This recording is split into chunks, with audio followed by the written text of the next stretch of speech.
Hi guys, welcome back to our channel. I know you haven't seen us together because of course I know you haven't seen us together because what was that?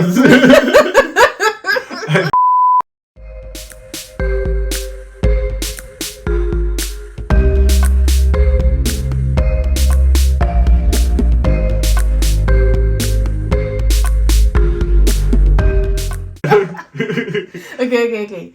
Oh yeah, okay. I'm keeping that. Let's go. I know you haven't seen us together in a long time, obviously, because we've been doing the whole Long distance. spousal sponsorship thing. But she's here now, and I'm here now.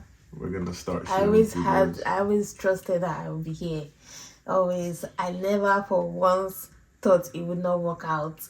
Let's just. I'm say sure you that you can sense the sarcasm in her voice because I just want to say that because it's going to say something like that. So every day I have to remind her that we're actually within the normal time frame of the application, but I was the one doing the reminding of because he was always so scared and every day he used to cry. And I said, "Oh no, babe, I'll be dead. Don't worry." whatever she's saying, just transpose it on her because that's exactly how she felt. But anyways, So this video is going to basically be about the whole process of moving from Nigeria to Canada with the spousal sponsorship. Hey, Sponsorship. I can't speak sometimes. Spousal sponsorship, yeah. Yes, but let me first do a little backstory. 2013, I was in Canada for school, and then I went back to Nigeria, and then I didn't have any plans to come back. But at that when I went back to Nigeria, Oga decided to fall in love with me, so he started asking me out and everything. He was talking to me while I was in Canada, but he was talking to me as bestie, friendship. But then when I now left the shores, instead of him to do it when I'm still there, he's when I crossed over to the shores of Nigeria. He now started falling in love with me and everything. And I was like, okay, let's see how it goes. Oh, after that, he now knew that I wanted to marry me. I was like, really? Oh, okay. Then now came back to Nigeria, obviously, a couple times. COVID happened, so it wasn't. There was no way I was supposed to come to Canada. Actually, let's do a full-on timeline because you've been talking and let your throat rest. Okay. Can I take over? Take over. Alright, cool. So in the beginning, yeah. Really? Are you she slid into my Okay, no. So yeah, they all know that's not the truth. I went to them the true story. Alright, so yeah, I don't slide into people's DMs. Girls out there, don't. I beg slide though. These days are hard. The streets are empty. I didn't slide. I slid into her DMs 2017 December. Obviously, we're just talking band because I was begging me to be his babe. I actually did not want to do long distance because I'd done it before and it was. But anyways, fast forward to like March is when things started getting serious. March of 2018, things started getting serious. I'm not from an accent, so don't look at me. I didn't say anything. You normally have your Canadian accent, and I sometimes have my Canadian accent. This is the way I talk. But like most times, I just like to talk normal, like to my Nigerian fans out there. Alright, we have Canadian fans too. But anyway. Oh, okay, sorry. I'm gonna be mixing it. If you notice that the accent just my sister is in the UK, so my friends are still British. Oi. Hey, it's okay. We're wasting time. Alright, so okay, go. 2018, March, started dating and officially asked her to be my girlfriend and everything. And we started the long distance stuff. It was tough in the beginning, obviously, but was it? Yes, it was. But the beginning, I don't think the beginning was tough because we're just like testing the waters. It was tough, but it was tough in the beginning for you because I've done it before. But okay, yeah. It was. We used to fight a lot. Yeah, that's true. I remember. You used to fight with me a lot. Anyways, I used to fight with you. You used to fight with me. But anyways, in the beginning was tough. Then, obviously, we're talking about the spousal sponsorship. I just wanted to explain how, like, I had the plan. I started thinking about spousal sponsorship from 2019, right? And we did it, obviously. 1 year after he asked me out. Because obviously I knew that, okay, this is getting serious, and if we plan on like being together, she'll have to come to Canada. Like, I'm not moving back to Nigeria. And there are really 2 options. She has to come back in school again, which she'll have to like pay school fees and shit like that, or spousal sponsorship. So I started researching spousal sponsorship and all the requirements and stuff. And I know one of the major requirements was obviously like communication. And that's when I started talking about like, saving our WhatsApp chats from like, Oh yeah, God you knows saved when. it from the beginning. So unluckily for me, because obviously I slid into her Twitter DMs, my Twitter account got suspended by Twitter account because I was posting music videos that they said I had like multiple strikes or whatever. So I didn't have like the message of me actually sliding into her DMs like the first couple of interactions, but we used like the WhatsApp history from for when like we moved from Twitter to WhatsApp. yeah, to use for our like application. So yeah, so like you said, I went to visit her in 2019 of June. That was the first time we actually like saw her and everything. I met her family.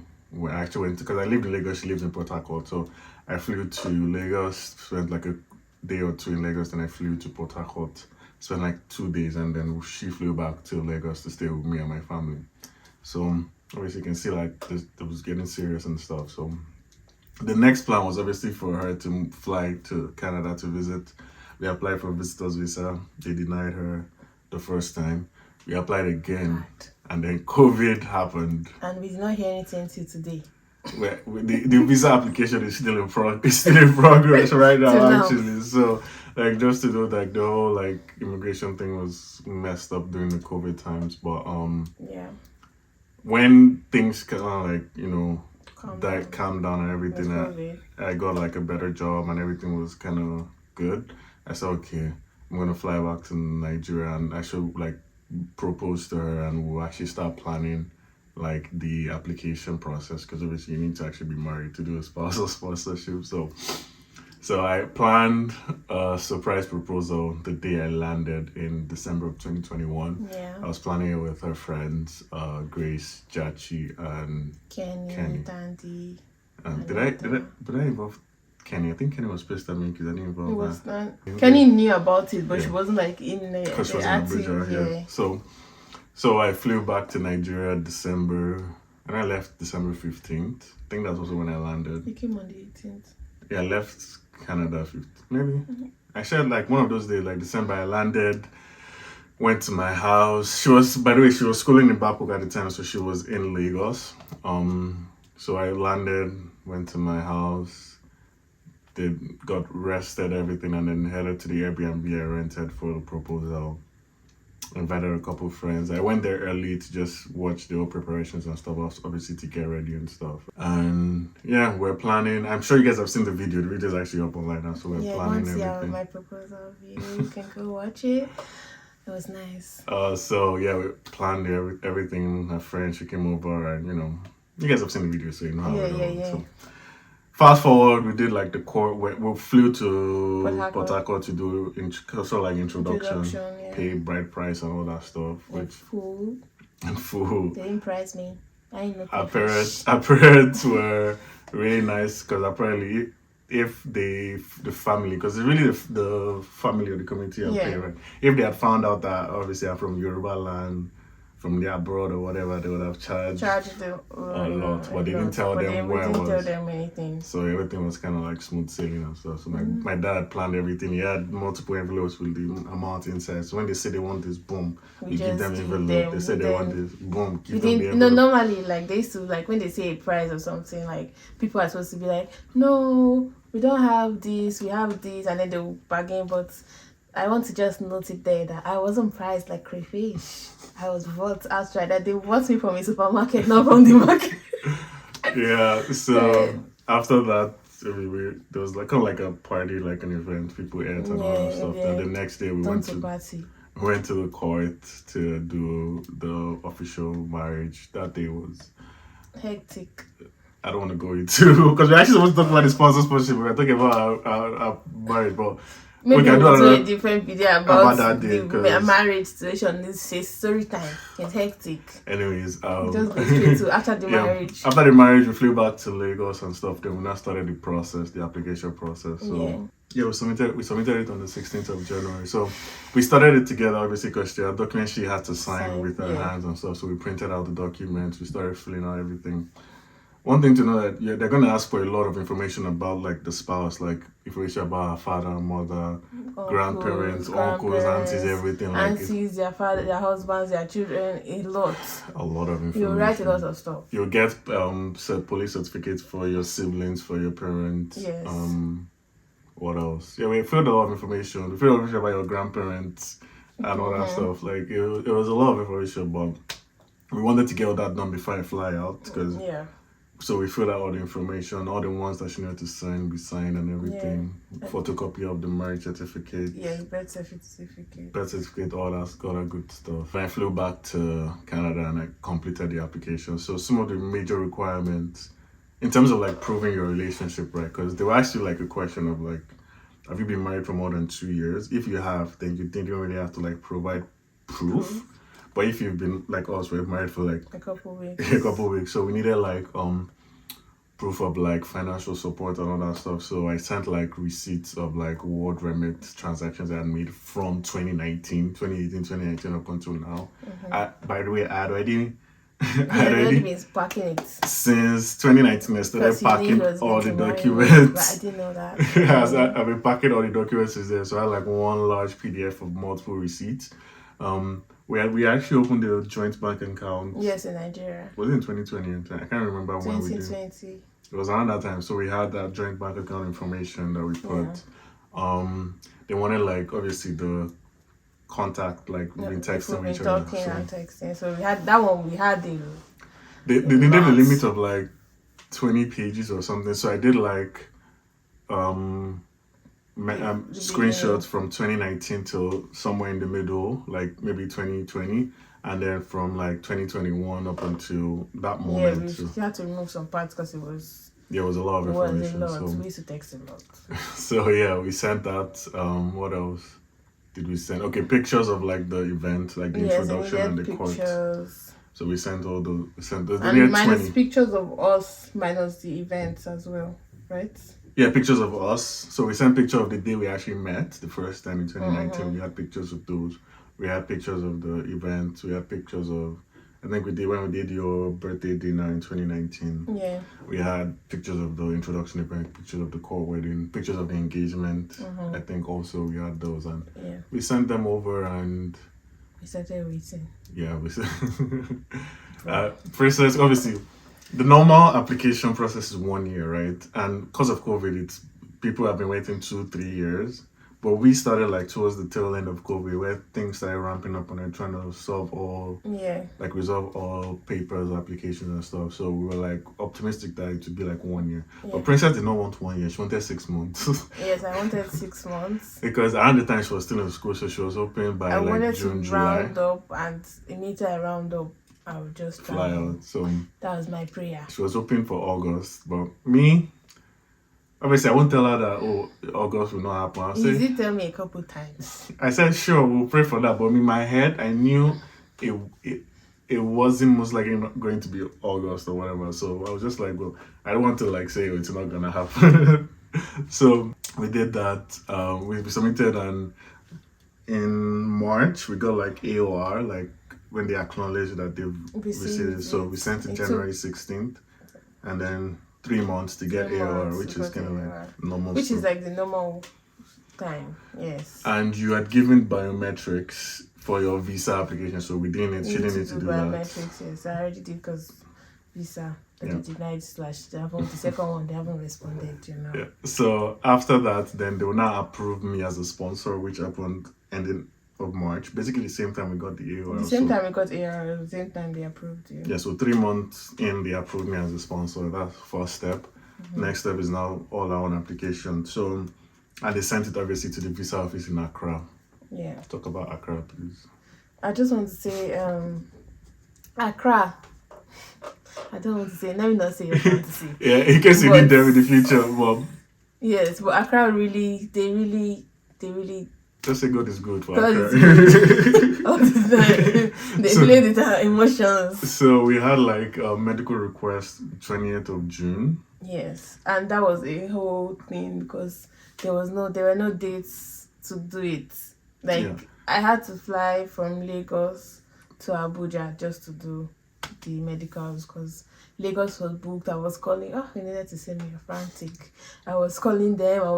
Their website to show dates. You call them, they'll say there's no dates. Try to book the dates on the website. It will not allow you to book it. I can't remember the hospital that was, but like there were two hospitals you can do. Yes. That one that we tried to book online, and then the other one IOM. IOM and Faith's Life of I can't remember the other one, but like, Oh, yeah. write it down. We'll see it. So we eventually got IM in Abuja, so Yes. we had to buy a ticket to fly out to It's Abuja. See money. Thank God she had like family in Abuja to stay with. Yes, So I stayed with my uncle. Shout out. yeah. Shout out to you. So she did the exam. We got the medical request 20th of June. We did the exam 6th of July, and it was passed 9th of July. It was pretty fast. That was fast. Yeah. So July, then we started waiting. July came, August came, September came, nothing.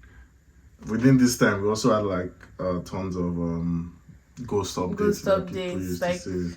you see that they opened your file, but they I don't know didn't. if you guys see, but I was just tracking every day. We had like Look at how long it was. ghost updates and stuff. So yeah, it was crazy. I stopped tracking at the end of November, but we had a ton. But November came, and we got ADR, right? Yeah.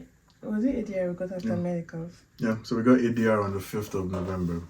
ADR is like additional document request. So it's like, And I was just like distraught because around that time, everybody else, people that actually applied in January, they were getting PPR or something like that. PPR is passport request, by the way. They were getting passport requests, no? Yeah, I was telling that PPR is yes. passport request. They were getting passport requests, meaning that they shall approve. When you get passport request, just know that they shall approve your stuff. So I'm just like, I'm waiting for my own PPR. Next thing I saw, additional clinical. I was just like, you people kidding me? You try me. And then what did they ask for? So they wanted more information about the relationship. So they needed them to send more proof or something. Yeah, they wanted social media proof. They didn't really say social media, but we just felt like we need to provide more information. Okay, so they said we should provide more, so we should show them all our tweets about each other. like That some tweets from your friends about us, like that will prove that our friends actually know about us. Me tweeting her tweeting me, all that good stuff. We also put our YouTube. We put YouTube links. At that time, before we sent the application, we hadn't posted the proposal video, so I understand the proposal video was up on YouTube, so we provided the link to the YouTube video and stuff. So I feel like that really helped. Yeah, I think that helped too. So yeah, so we sent it 5th. They confirmed that they received it on the 8th, and there's a tracker which shows you whether eligibility has started, whether a medical has passed, whether a background check has started. So 15th of November, the tracker said eligibility has started. So yeah, that's a good thing. yeah, so we were waiting again, and then on November 25th, we got pre-arrival. Yes. Which is also a good thing. Pre-arrival is like, you'll soon get it. So they provide information about like, getting ready for Canada. What the things I you really do. didn't care about all those things because I've already been here and I already knew those things. So 26th was a Friday. This was when you were in your village that we got the pre-arrival. Yeah, I went for one of my grand aunt's burial. Yes, and then side story, I went for my grand's burial, and then that's like my great granddad and my great grandmom. That's where they're from, so they were buried there. So my dad on the phone was like, "How about you go and say hi to your great grandmom?" Because everybody said that I was reincarnated as my great grandmom. So my grandma took me to where they buried her because I didn't remember where it was again. And then she was like, "Oh, this is your daughter. She wants to leave." She's like, she literally just explained everything that happened in my life. That I'm married now, blah blah blah, and that we're waiting for stuff. And immediately after that whole situation, I think we were just about like 30 minutes later. That was when we got the pre-arrival. Yes, and then I said, "Oh Jesus, Grandma, I didn't know you were serious." So yeah, once we got pre-arrival, Well, yeah, we got pre-arrival. we're happy that We're happy. moving. I was still a bit nervous, of yeah. course. So we got 2 days later. Was it 2 days? Yeah, 28th, 26th we got the pre-arrival, then 28th we got the passport request. you think that I got passport request in November, I'll be traveling in December, right? That's not what. Just to describe how you were feeling in a few words. Okay, when I got PPR, let me tell you what exactly was going on. I was doing exercise because at that point, I just like, I think Dami was always saying, no, just do something else, take your mind off it, because every day I used to be frantic. Sometimes I'll just be crying. Because yes, she's not doing anything and all that stuff. Yeah. And just be thinking about. So he was like, just do something else. I think so. I was just okay, no problem. Let me do something else. So there's this YouTuber that she used to dance as exercise, and it was very easy, but it used to work. So I used to use my phone. So I put my phone down. I was doing the exercise. I just saw notification. Do not reply. Do not reply. And then if I see do not reply, I used to be happy. I said do not reply. I was like, eh? I said, okay, calm down. You don't know what it is. And then I called you, right? Yeah, I think you called me, but you were sleeping. You called me, but I did not pick because I also got the email, because I have an email on my phone. I got the email and everything. And I wanted to check, because the email was just, there's a message in your application. Yes. And I wanted to actually confirm that it's PPR. So I was trying to sign in when she called. I said, I don't want to pick up. I thought he was sleeping, so I was like, okay. I threw my phone. Exercise ended. I just kept my phone far away because I was just like, oh my God, please God. My heart was beating. I was like, Jesus, please. Because I think somebody got one other thing. I can't remember, something that basically people get document that said they don't believe your relationship. Yes, they don't believe it, so you have one more chance to like procedural fairness. Yes, you just have one chance to prove yourself before they deny you. Like they are going to deny you, just prove yourself one last time. Yeah. So I was like, oh, my mind started thinking, what if that's what they are sending us? But I'm like, how else will we prove this relationship again? By the way, when I got the email, I knew it was PPR before I even opened it. In my heart, I was like, oh, it's PPR. Okay, I knew at first. I was like, it's PPR. Then after, because I was waiting for him because he didn't pick his call. Obviously, my mind started telling me, what if it's the procedural fairness, this thing, and I don't know how else they want us to prove relationship. But I don't know how. Maybe we have to do video or something and send them. Anyways, but yes, then you called me. I signed in. I saw it was PPR. I was smiling. Then I called.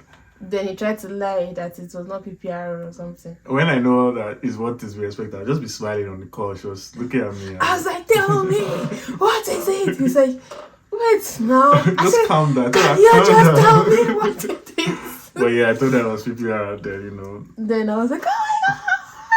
And then I was running around, walking from the living room to the parlor to the kitchen. I was just walking around. I was like, oh my God. I was so happy. Then I said, I'm good calling back. Then I called my mommy. She was shouting, yeah. Then I called my daddy. He was shouting. He said, you know, he was shouting. I was like, I told you. Yeah, that you don't need to stress yourself in all these things. I told you it was coming. And my mind was like, whatever. Well, me and my mommy were there jumping, dancing. Then who else? Like, I told my friends. They were excited. I told my sister, my brother. Yeah. They were excited. You told your parents. You put it on the group chat. Everybody is siblings. They were excited. Everybody was excited. Oh yeah, now it's a matter of no. This is the part I've been talking about because. Pause. You can watch our next video to hear the continuation of the story. But I'm bye. Please, let me just say it.